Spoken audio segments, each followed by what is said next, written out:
Merhaba arkadaşlar, örgümü dediniz kanalıma hepiniz hoş geldiniz. Bu videomda sizlere görmüş olduğunuz gibi bu D şeklinde duran paspasın yapımını anlatmak ve paylaşmak istiyorum. Umarım sever ve beğenirsiniz arkadaşlarım. Evet, D paspası yapmak için öncelikle şu şekilde halı kaydırmazımızın boyutuna göre şöyle ortalıyorum arkadaşlar. Orta kısmı burası, açtım, şöyle çiziyorum. Şimdi benim paspasım model olduğu için, küçük olduğu için şu şekilde bir şey yardımı ile tutuyorum. Bakın böyle buradan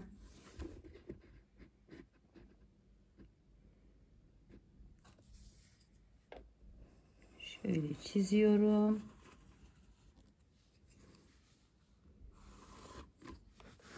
Aynı şekilde diğer tarafı da şöyle görünsün.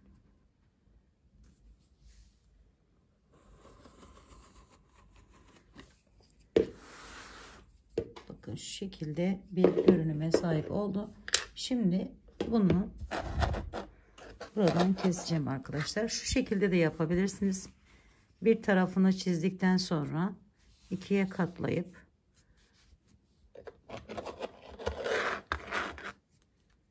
şuradan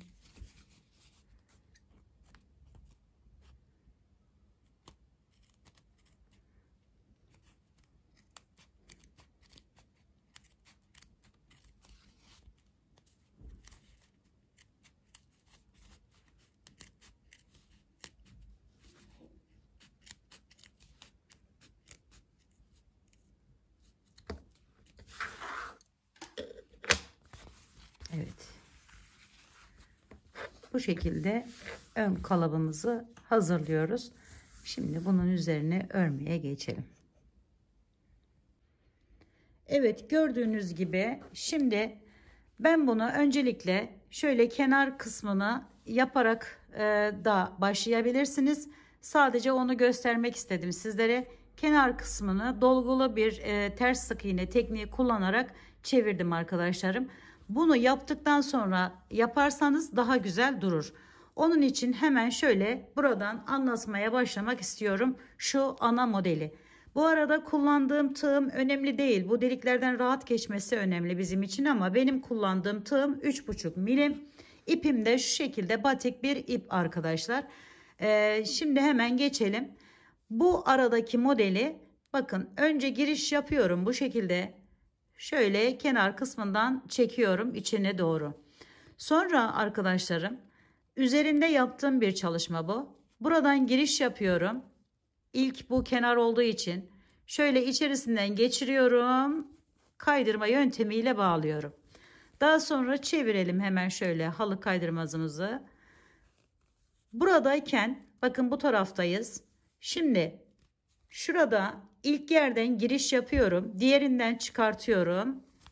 Bunu hiç atlamıyorum arkadaşlar burada.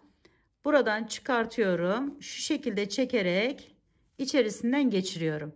Sık iğne yapmıyoruz fark ettiyseniz. Kaydırma yöntemiyle devam ediyoruz. Sonra diğer tarafa geçiyorum. Bakın şuradan aradan daha iyi gözüksün. Şöyle buradan alıp buradan çıkartıp hemen şu şekilde çekiyorum.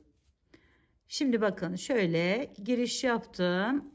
Çıkarttım iğnemi ve şu şekilde çekiyorum. Ne burada yaptığımız gibi gevşek bırakmaya bırakın ne de sıkın arkadaşlar bunu. Bu normal bir şekilde. Yani böyle sıkmayacak ya da çok gevşek bırakmayacak şekilde yapmanızı tavsiye ederim. Şöyle çekelim içerisinden. Zaman zaman olabiliyor, hani şey yapabiliyoruz. Yaptıkça elimiz alışıyor arkadaşlar. Bu şekilde de çekebilirsiniz bu arada. Şöyle biraz ipi gevşeltelim. Şöyle çıkartalım. Bu kısmı yapılı olduğu için biraz çekmeniz zorlanırsanız şu şekilde üzerine alıp da hani içinden geçirebilirsiniz arkadaşlar. Şöyle Bakın şöyle zigzaglı bir görünüme sahip oluyor. Evet, dilediğiniz her türlü ip ile yapabilirsiniz arkadaşlarım bunu. Şimdi burayı bu şekilde anlattıktan sonra bir miktar şuradan aşağıya doğru da inmesini göstereyim. Farz edelim buraya geldik. Bakın burası V şey biçiminde. Buradan yine aynı şekilde bakın şöyle kenar olduğunu düşünün şurayı. Buradan giriş yapıyorum, yine tersine çeviriyorum bu defa. Bakın şuradan alıp hemen şu şekilde geri dönüş. Aynı şekilde arkadaşlar, hiçbir değişiklik yok.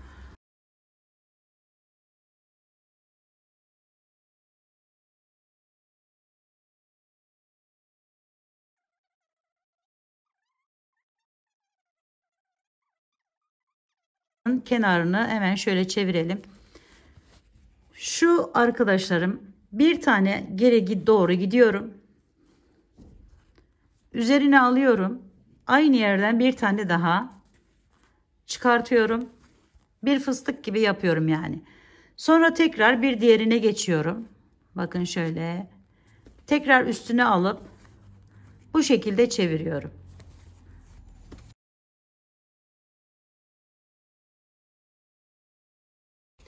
Evet, bu kısmını arkadaşlarım, bakın şöyle köşeye geldim.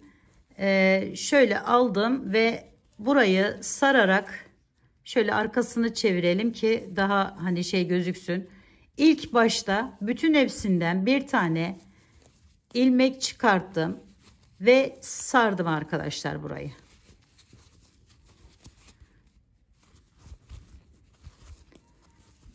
Şimdi böyle de kalabilir. Bakın bu şekilde de kalabilir. Ama benim yaptığım şekli sizlere anlatacağım şimdi. Şöyle devam edelim biraz. Bir miktar daha. Şimdi bitirdikten sonra çevirdik. Bu şekilde bir görüntü oldu. Buraya uyumlu olması için bakın ben burada bu şekilde yaptıktan sonra üstünden tekrardan şöyle göstereyim. Bunu burada bırakalım. Tekrardan giriş yaparak şöyle kenarından ters sık iğne tekniğiyle, ancak arada bir tanesini atlayarak yaptım arkadaşlar. Burada fıstıklısını yapmıştık. Burada tekli yaptım. Çünkü zaten kalın bir dokuya sahip oldu. Alttan bir sıra daha geçtiğimiz için. Şimdi ikinci sırayı da bu şekilde geçtim ben diğerinde. Aynısını anlatmak istediğim için bunu da anlatmadan geçmek istemedim arkadaşlar. Şöyle aynı renk ip olduğu için çok belli olmadı ama bakın şöyle görüntüye sahip oldu. Bakın burada daha net belli. Ters sık iğne tekniğiyle bir daha sarmış olduğum yerin üzerinden geçmiş oldum arkadaşlar. Ve böyle güzel bir görünüme sahip olmasına neden olmuş olduğumu düşünüyorum. Umarım sizler de aynı şekilde düşünüyorsunuzdur. Modelimi de sevmiş ve beğenmişsinizdir. Yapacak olanlara şimdiden kolaylıklar diliyorum. Bir dahaki videomda görüşmek üzere. Hoşça kalın, sağlıkla kalın. Allah'a emanet olun arkadaşlar.